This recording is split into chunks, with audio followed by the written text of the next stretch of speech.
Jeff, new mug. Tell me about that. It's a mug. Well, what else? What do you mean, what else? It's a mug. Well, what do you see? Well, it's got a handle, maybe 4 or 5 inches tall, 4 inches in circumference. Looks like it was made, a pottery mug. What do you That's see? it? What do you see? Oh, my. Is there something I'm missing here? A lot. That's like liquid life. I can just smell it. I can taste it. It brings back all those memories when my grandmother used to make a pie. The pie, actually, the little trim that she had on it looked kind of like these wrinkles here. And then I wasn't old enough to drink coffee then, but I could just imagine what that would be like. And this is such a perfect vessel for coffee or any beverage, I guess. I really like that. I apparently have missed some of the significant meaning associated with the cup. I don't know about you, but I prefer to be appreciated for my practicality and attention to detail. Well, I guess I prefer to be appreciated for my ideas and the possibilities.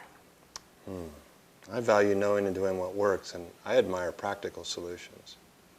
Well, and as you can guess, I really admire creativity, and I value what hasn't been done before. Well, I need to be convinced when it comes to new things.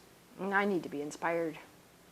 I have a mastery of the facts. I have a memory like a steel trap. I have a grasp of materials, resources, and anything like that that's available. Well, and my memory, when I do have it, is really one that emphasizes patterns and contexts and connections, like to my grandmother. So you miss the details, the facts, and all the significance of the past events. I tend to be specific and literal when I speak, write, or listen. Well, and I guess I'm all about being abstract. I tend to follow instructions. And I create my own. Okay, so in this vignette, were you able to determine who was playing which role? I was playing the role of the sensing preference person. And a little bit of intuition And here. by process of elimination. So when you were looking at these different preference pairs playing out, which one felt more natural for you? And again, in the context of your work or life environment, think about how a conversation might differ.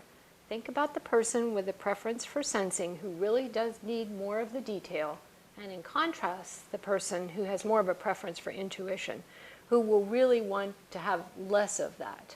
And be aware that if there's too much for the person who doesn't want it, they're likely to check out completely.